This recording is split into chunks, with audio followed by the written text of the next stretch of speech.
మత్తాయి 26:36. అంతటా యేసు వారితో కూడా గెత్సెమనే అనబడిన చోటికి వచ్చి, నేను అక్కడికి వెళ్ళి ప్రార్థన చేసి వచ్చే వరకు మీరిక్కడ కూర్చుండమని శిష్యులతో చెప్పి, పరిస్థితులు బాగా లేనప్పుడు మనల్ని ఒక మూలన కూర్చోబెడితే మనకి అది ఏమాత్రం నచ్చదు. గెత్సెమనే తోటలో 11 మందిలో 8 మందిని అలా ఊరికే కూర్చోమని అన్నాడు ప్రభువు. ఆయన బాగా ముందుకు వెళ్ళాడు ప్రార్థించడానికి. పేతురు, యాకోబు, యోహానులను మధ్యలో ఉండి కనిపెట్టమని చెప్పాడు. మిగతా వాళ్ళంతా దూరంగా ఒక చోట కూర్చున్నారు. ఆ 8 మంది చాలా సలుముకొని ఉంటారనుకుంటాను. వాళ్ళు తోటలో ఉన్నారన్న పేరు మాత్రం ఉంది. అయితే దానిలోని పూలు పూయించే విషయంలో వాళ్ళ పాత్ర ఏమాత్రం లేదు. అది అత్యవసర పరిస్థితి. అందరూ అనేక రకాలైన ఒత్తిడులకి లోనై ఉన్నారు. అయినప్పటికీ వాళ్ళకి యేసు ఇచ్చిన ఆజ్ఞ ఏమిటంటే, ఏమీ చేయకుండా అక్కడ కూర్చోండి. ఇలాంటి అనుభవమే చాలాసార్లు నీకు నాకు వచ్చింది కదా.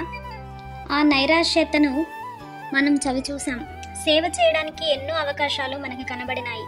మన తోటి వాళ్ళు కొందరు బాగా ముందుకు వెళ్ళారు, మరికొందరు మధ్యనున్నారు. మనం మాత్రం వెనకాల పండుకొని ఉండవలసి వచ్చింది. అస్వస్థతో, పేదరికమో లేక మరో విధంగా పరిస్థితులు తలకిందులు కావడమే జరిగి మనం వెనకాల ఉండవలసి వచ్చింది. మనం చిన్నబుచ్చుకున్నాం. క్రైస్తవులుగా మన పాత్ర మనం నిర్వహించకుండా ఈ అడ్డంకులేమిటో మనకు అర్థం కాదు. తోటలోకి మనం ప్రవేశించిన తర్వాత కూడా చెయ్యడానికి ఏ పని లేకపోతే అన్యాయం జరిగినట్టు అనిపిస్తుంది. హృదయమా, మెదలకుండా ఉండు. నీకు అర్థమయ్యేదే, ఎప్పుడూ వాస్తవం అనుకోకు. క్రైస్తవ జీవితంలో పాలు పంపులు నీకు తప్పకుండా ఉన్నాయి. దేవుని తోటలో నడిచే వాళ్ళే, నిలబడే వాళ్ళే నిజమైన సేవకులు అనుకోకు. నువ్వు కూర్చొని వచ్చిన స్థలం కూడా పరిశుద్ధమైనదే అనుకో. క్రీస్తులో జీవించి ఉండటంలో 3 రకాలున్నాయి. ముందుకు వెళ్ళి పనిచేస్తూ కనిపెడుతూ తెల్లవారేదాకా పోరాడుతూ ఉండే ఆత్మలు కొన్ని, మరికొన్ని ఆత్మలు మధ్యలో ఉండి ముందు జరుగుతున్న వాటిని ఇతరులకు తెలియజేయాల్సి ఉంటుంది. ఇవి రెండో కాక 3వ రకం పోరాడలేనిది, పోరాటాన్ని చూడలేనివి కూడా ఉంటాయి. ఆ ఆత్మలన్నీ ప్రస్తుతం దేవుడిచ్చే ఆజ్ఞ, ఇక్కడే కూర్చొని ఉండండి. నీకిలాంటి అనుభవం తటస్థించినప్పుడు దేవుడు నిన్ను కించపరుస్తున్నాడు అనుకోవద్దు. ఇక్కడ కూర్చోండి అని యేసు ఇచ్చిన ఆజ్ఞను జ్ఞాపకం చేసుకోండి.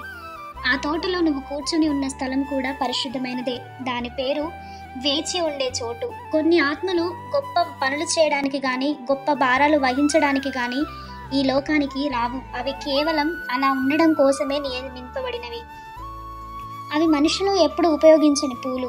వాటిని ఎవరూ దండగా గుచ్చలేదు. ఏ బల్ల మీద కూడా అవి అలంకారంగా ఉండలేవు. పరిశీలకుల దృష్టిలోనికి ఎప్పుడు కూడా అవి రాలేదు. కానీ క్రీస్తు హృదయాన్ని అవి సంతోషపెట్టినాయి. వాటి పరిమ వల్ల, వాటి అందం పట్ల అవి క్రీస్తుకు ప్రియమైనవైనవి. తన అందాన్ని చూసే వాళ్ళెవ్వరూ లేకపోయినా అవి అందాన్ని నింపుకున్నందువల్ల దేవుడు చూసి సంతోషిస్తున్నాడు.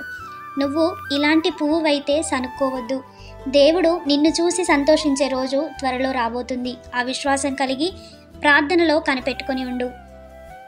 మత్తాయి 26:36.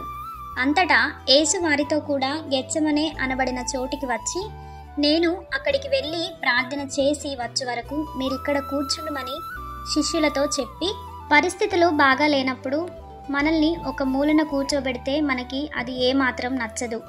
గెత్సెమనే తోటలో 11 మందిలో 8 మందిని అలా ఊరికే కూర్చోమని అన్నాడు ప్రభువు. ఆయన బాగా ముందుకు వెళ్ళాడు ప్రార్థించడానికి. పేతురు, యాకోబు, యోహానులను మధ్యలో ఉండి కనిపెట్టమని చెప్పాడు. మిగతా వాళ్ళంతా దూరంగా ఒక చోట కూర్చున్నారు. ఆ 8 మంది చాలా సలుముకొని ఉంటారనుకుంటాను. వాళ్ళు తోటలో ఉన్నారన్న పేరు మాత్రం ఉంది. అయితే దానిలోని పూలు పూయించే విషయంలో వాళ్ళ పాత్ర ఏమాత్రం లేదు. అది అత్యవసర పరిస్థితి.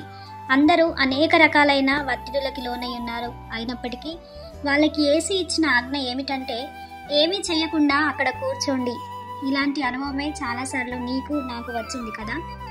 ఆ నైరాశ్యతను మనం చవి చూసాం. సేవ చేయడానికి ఎన్నో అవకాశాలు మనకి కనబడినాయి.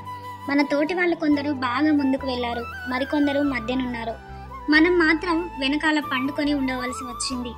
అస్వస్థతో, పేదరికమో లేక మరో విధంగా పరిస్థితులు తలకిందులు కావడమే జరిగి మనం వెనకాల ఉండవలసి వచ్చింది.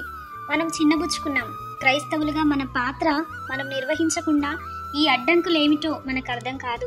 తోటలోకి మనం ప్రవేశించిన తర్వాత కూడా చెయ్యడానికి ఏ పని లేకపోతే అన్యాయం జరిగినట్టు అనిపిస్తుంది. హృదయమా, మెదలకుండా ఉండు. నీకు అర్థమయ్యేదే, ఎప్పుడూ వాస్తవం అనుకోకు. క్రైస్తవ జీవితంలో పాలుపంపులు నీకు తప్పకుండా ఉన్నాయి. దేవుని తోటలో నడిచే వాళ్ళే, నిలబడే వాళ్ళే నిజమైన సేవకులు అనుకోకు. నువ్వు కూర్చొని వచ్చిన స్థలం కూడా పరిశుద్ధమైనదే అనుకో. క్రీస్తులో జీవించి ఉండటంలో 3 రకాలున్నాయి. ముందుకు వెళ్ళి పనిచేస్తూ కనిపెడుతూ తెల్లవారేదాకా పోరాడుతూ ఉండే ఆత్మలు కొన్ని, మరికొన్ని ఆత్మలు మధ్యలో ఉండి ముందు జరుగుతున్న వాటిని ఇతరులకు తెలియజేయాల్సి ఉంటుంది.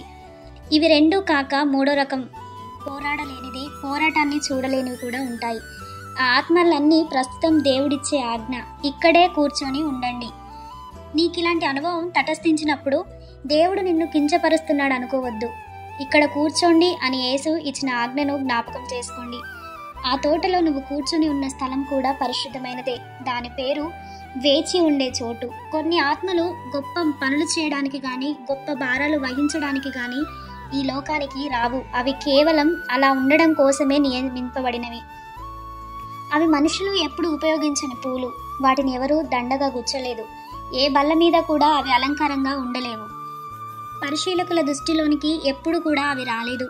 కానీ క్రీస్తు హృదయాన్ని అవి సంతోషపెట్టినాయి. వాటి పరిమ వల్ల, వాటి అందం పట్ల అవి క్రీస్తుకు ప్రియమైనవైనవి.